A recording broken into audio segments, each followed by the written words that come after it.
அடுத்த ப்ரோமோ என்னன்னு பார்க்கலாம். இப்போ பார்த்தீங்கன்னா, நம்ம ஐஸ்வர்யா வந்து காத்துட்ருக்காங்க இல்லையா? இந்த மாரி பர்த்டேக்கு விஷ் பண்ணணும் அப்படின்னு சொல்லிட்டு. அப்போ சேது வந்து நல்லா தூங்கிர்றாரு. ஐஸ்வர்யா வந்து அழுவுறாங்க.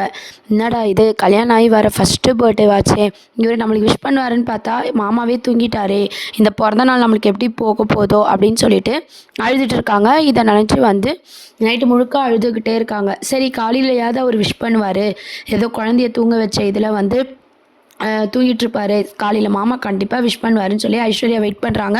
சேதுவும் பார்த்தீங்கன்னா, வெளியலாம் கிளம்பிட்டுருக்காரு. அப்போ ஐஸ்வர்யா வந்து, "எதனா மறந்துட்டீங்களா மாமா?" அப்படின்னு சொல்லி சேதுக்கு ஞாபகப்படுத்துற மாரி எல்லாத்தையும் கேட்குறாங்க. இருந்தாலும் பார்த்தீங்கன்னா, சேது வந்து ஐஸ்வர்யாவுக்கு விஷ் பண்ணவே இல்ல. வேற வழி இல்லாம பார்த்தீங்கன்னா, ஐஸ்வர்யாவே வாய் விட்டு கேட்குறாங்க. "இன்னைக்கு என்னோட பொறந்த நாள் மாமா. நீங்க விஷ் பண்ணுவீங்கன்னு நைட்லேருந்து நான் காத்துட்ருக்கேன். ஆனா உங்களுக்கு கொஞ்சம் கூட ஞாபகமே இல்லல்ல." அப்படின்னு சொல்லிட்டு ஐஸ்வர்யா சேதுகிட்ட கேட்குறாங்க. அப்பதான் சேது பார்த்தீங்கன்னா, அச்சச்சோ! ஆமால்ல அப்படின்ற மாரி யோசிக்கிறாரு. நான் வந்து கேட்டு இத வாங்கக்கூடாதுன்னு எனக்கும் தெரியும். இருந்தாலும் நம்மளுக்கு கல்யாணம் ஆகி வர முதல் பொறந்த நாளு. நீங்க எனக்கு விஷ் பண்ணணும்னு எவ்வளோ ஆசையா இருந்தேன். ஆனா எனக்கு ஏமாற்றம் தான் வந்துச்சு அப்படின்னு சொல்லிட்டு ஐஸ்வர்யா சொல்லிட்டுருக்கும்போது, சேது என்ன பண்றாங்கன்னா, "ஒரு நிமிஷம் ஐஸ்வர்யா" அப்படின்னு சொல்லிட்டு ஐஸ்வர்யா வாங்கி குடுத்த அந்த நகை, அந்த சாரி எல்லாமே வந்து பார்த்தீங்கன்னா, சேது வந்து குடுக்குறாங்க. இத பார்த்து ஐஸ்வர்யா ரொம்பவே சந்தோஷப்படுறாங்க. "மாமா நீங்களே எனக்காக போய் வாங்கிட்டு வந்தீங்களா? சாரி, இந்த நகையெல்லாம் நீங்க எனக்காக வாங்குனீங்களா?" அப்படின்னு சொல்லி அதையே சொல்லி சொல்லி ஐஸ்வர்யா வந்து சந்தோஷப்படுறாங்க. உடனே சேது வந்து, "இப்ப இவளுக்கு உண்மைய சொல்லலாமா? ஐஸ்வர்யா அத்தை தான் வாங்குனாங்கன்ட்டு" அப்படின்னு சொல்லி யோசிக்கிறாரு. இருந்தாலும் பார்த்தீங்கன்னா, நம்ம ஆல்ரெடி விஷ் பண்ணல. அதுலயே அவ ரொம்ப கஷ்டப்பட்டா. இன்னும் நம்ம வாங்கலன்னு சொன்னா ரொம்ப ஃபீல் பண்ணுவா. அதனால நம்ம தான் வாங்குனேன்னு சொல்லுவோம் அப்படின்ற மாரி சேது பார்த்தீங்கன்னா, "ஆமா ஐசு நான் தான் வாங்குனேன்" அப்படின்ற மாரி சொல்றாரு. இத கேட்டு ஐஸ்வர்யா ரொம்பவே சந்தோஷப்படுறாங்க. "உங்கள தப்பா நெனச்சுட்டேன் பார்த்தீங்களா? என் பொறந்த நாள் மறந்துட்டேன்ட்டு. எனக்கு சஸ்பென்ஸ் குடுக்கணும்னு தானே இப்படிலாம் பண்ணீங்க. இத தெரியாம நான் நைட்லேருந்து அழுதுட்டு இருந்தேன்" அப்படின்னு சொல்லிட்டு ஆசை ஆசையா அந்த சாரிய கட்டிக்கிட்டு, அந்த நகையெல்லாம் போட்டுக்கிட்டு, வீட்ல இருக்க எல்லார்கிட்டயும் எங்க சேது மாமா வாங்கி குடுத்தது அப்படின்னு சொல்லி ரொம்ப ஆசையா வந்து ஐஸ்வர்யா வந்து காமிச்சிட்டு இருக்காங்க. இதெல்லாம் பார்த்து சித்ரா, நம்ம ஈஸ்வரி எல்லாரும் ரொம்பவே சந்தோஷப்பட்டுட்டு இருக்காங்க. ராஜாங்கமும் பார்த்தீங்கன்னா, ரொம்பவே சந்தோஷப்படுறாரு. இன்னொரு சைட் பார்த்தீங்கன்னா, நம்ம தமிழ் வந்து கேக் கட் பண்றாங்க இல்லையா? கேக் கட் பண்ணிட்டு, நம்ப மீனாட்சிக்கு வந்து கேக்லாம் ஊட்டும்போது, பாப்பா வந்து கிஸ் பண்றா. அப்போ வந்து அழகர் ஞாபகம் வருதுன்னு சொல்லி, தமிழ் வந்து அழுதுட்டுருக்காங்க. அம்மாச்சிக்குலாம் வந்து கேக் குடுக்குறாங்க. அப்போ அம்மாச்சி வந்து, "ஏன்டி அழுவுற? உனக்கு குழந்தைய பார்க்கணும்னா வா போலாம்" அப்படின்னு சொல்லிட்டு, தமிழ வந்து சேது வீட்டுக்கு கூட்டு போறாங்க. அம்மாச்சியும் நம்ப தமிழோட அம்மாவும் தான் பார்த்தீங்கன்னா, தமிழ வந்து கூட்டிட்டு போறாங்க. ஆட்டோல வந்து இறங்குறாங்க. இங்க வந்து ஐஸ்வர்யாவுக்கு வீடு ஃபுல்லா டெக்கரேஷன் பண்ணி, பர்த்டே செலிப்ரேஷன ஈஸ்வரி வந்து பண்ணிட்டுருக்காங்க. ஆனா, ஐஸ்வர்யாவ பொறுத்தவரைக்கும் இது எல்லாமே சேது பண்ற மாரி வந்து கிரியேட் பண்ணிட்டாங்க. ஸோ, சேது தான் இதெல்லாம் பண்றாங்கன்னு சொல்லி ஐஸ்வர்யா சந்தோஷமா கிளம்பிட்டு இருக்காங்க. அப்போ வந்து சேது கிட்ட வந்து நம்ம ஈஸ்வரி சொல்றாங்க, "இதெல்லாம் நீ பண்ணேன்னே சொல்லுப்பா. அப்பதான் அவளுக்கு சந்தோஷமா இருக்கும். ஐஸ்வர்யா கண்ண மூடிக்கிட்டு கூட்டு வா. ஒரு சர்ப்ரைஸா இருக்கும்" அப்படின்னு சொல்லி சொல்லிட்டுருக்காங்க. அப்பதான் பார்த்தீங்கன்னா, ஐஸ்வர்யா கண்ண மூடி நம்ம சேது வந்து பர்த்டேக்கு கேக் வெட்ட கூட்டு வராங்க. அப்போ ஐஸ்வர்யா கேக் கட் பண்றாங்க. கேக் கட் பண்ணிட்டு சேதுக்கு ஊட்டி விடுறாங்க. நம்ம சேதுவும் வந்து ஐஸ்வர்யாவுக்கு ஊட்டி விடுவாங்கன்னு சொல்லி எல்லாரும் பார்த்தோம். ஆனா கையில குடுக்குறாரு. எல்லாருக்குமே வந்து கேக் கட் பண்ணி குடுக்குறாங்க. ஐஸ்வர்யா வந்து ரொம்பவே சந்தோஷப்படுறாங்க. இந்த பர்த்டே வந்து என் லைஃப்ல மறக்கவே முடியாது. என் மாமா வந்து எனக்காக என்னெல்லாம் வாங்கி குடுத்துருக்காங்க அப்படின்னு சொல்லி ஐஸ்வர்யா வந்து சந்தோஷத்துல வந்து எல்லாமே பேசிட்டு இருக்காங்க. அப்போ பார்த்தீங்கன்னா, நம்ப தாமரைலாம் என்ன சொல்றாங்கன்னா, "இது ஈஸ்வரி தான் வாங்குனது. ஒண்ணும் சேது மாமா வாங்குனது இல்ல" அப்படின்ற மாரி ஐஸ்வர்யா கிட்ட சொல்றாங்க. இத கேட்ட ஐஸ்வர்யா, "என்ன சொல்றீங்க?" அப்படின்னு சொல்லி கேட்கும்போது, "சும்மா ஈஸ்வரி வாங்கிட்டு சேது மாமா வாங்குனதா பொய் சொல்லி உன்னை ஏமாத்துறாங்க" அப்படின்ற மாரி உண்மையெல்லாம் சொல்றாங்க. இத கேட்ட ஐஸ்வர்யா ரொம்பவே ஃபீல் பண்றாங்க. "அப்போ இதெல்லாம் மாமா வாங்கலையா?" அப்படின்னு சொல்லிட்டு. தமிழ் ஆட்டோலேருந்து இறங்குறத நம்ம ஈஸ்வரி பார்த்துட்டு, "இவ வந்திருக்காளா? இவள இப்போ வெறுப்பேத்துவோம்" அப்படின்ற மாரி நம்ம தமிழ வம்புக்கு இழுக்குறாங்க. தமிழ்கிட்ட போய், "என்ன இங்க வந்திருக்க?" அப்படின்னு கேட்கும்போது, அம்மாச்சி சொல்றாங்க, "குழந்தைய பார்க்க வந்திருக்கா. குழந்தைய போய் தூக்கிட்டு வா" அப்படின்னு சொல்லிட்டு, உடனே நம்ம ஈஸ்வரி என்ன சொல்றாங்க, "குழந்தையெல்லாம் இங்க எடுத்துட்டு வர முடியாது. குழந்தைய வந்து பார்க்கணும்னா, இவ வீட்டுக்குள்ள வந்து தான் பார்க்கணும்" அப்படின்ற மாரி சொல்றாங்க. அப்போ தமிழுக்கு என்ன விஷயம் ஞாபகம் வருதுன்னா, இதுக்கப்புறம் இந்த வீட்டு வாசல்ல நான் மிதிக்க மாட்டேன்னு சொல்லி நம்ம தமிழ் சத்தியம் பண்ண விஷயம்லாம் தமிழ் வந்து யோசிச்சு பார்க்குறாங்க. "இல்ல நான் உள்ளலாம் வரல. நீங்க குழந்தைய தூக்கிட்டு வாங்கன்னு" சொல்லி தமிழ் சொல்லிட்டுருக்காங்க.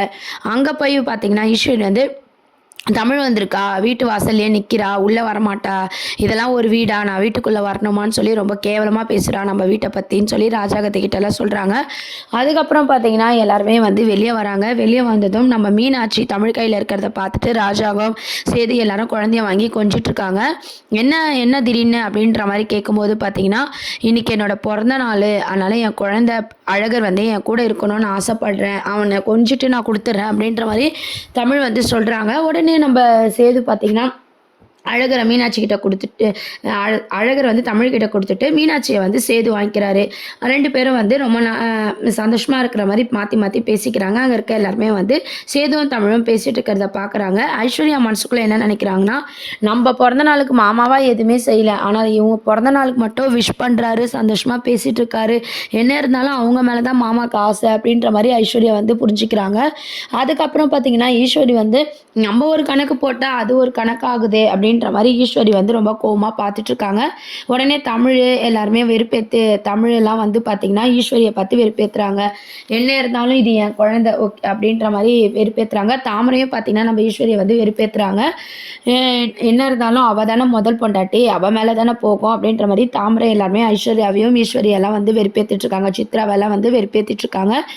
இதை இப்படியே விட்டால் தமிழ் கூடிய சீக்கிரம் வீட்டுக்குள்ளெல்லாம் வந்துருவா, இதுக்கு ஒரு முற்றுப்புள்ளி வைக்கணுன்ற மாதிரி ஈஸ்வரி வந்து யோசிக்கிறாங்க. அப்போ ராஜாங்கம் பார்த்தீங்கன்னா தமிழை வந்து உள்ளே கூப்பிடுறாங்க. தமிழ் வந்து வரமாட்டேன்னு சொல்கிறாங்க.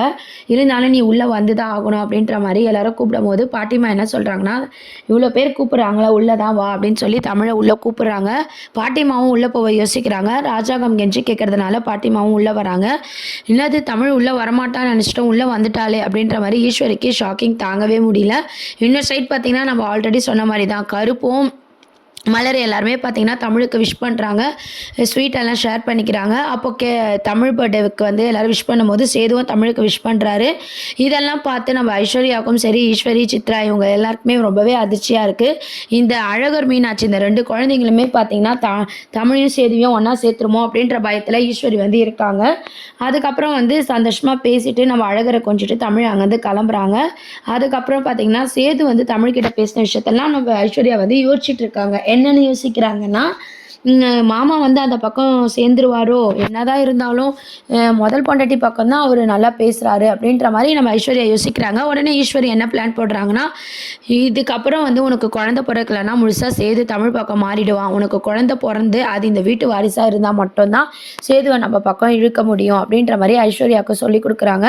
சீக்கிரம் வந்து நீ வாழ்க்கையை ஆரம்பிக்கப்பாரு அப்படின்னு சொல்லிட்டு அதுக்கப்புறம் தமிழ் வந்து இந்த பிறந்த நாள் வந்து தமிழுக்கு ஸ்பெஷலாக வந்து தமிழ் வந்து யோசிக்கிறாங்க. 2 குழந்தைங்களோட அந்த கேக் கட் பண்ணுறது, 2 குழந்தைங்களோட இருக்கிறத வந்து பார்த்திங்கன்னா தமிழ் வந்து ரொம்ப சந்தோஷப்படுறாங்க. சேதுவும் பார்த்திங்கன்னா தமிழுக்கு இதுக்கு முன்னாடி பர்த்டே செலிப்ரேஷன் பண்ணது அதெல்லாம் வந்து யோசித்து பார்த்து சந்தோஷப்படுறாரு.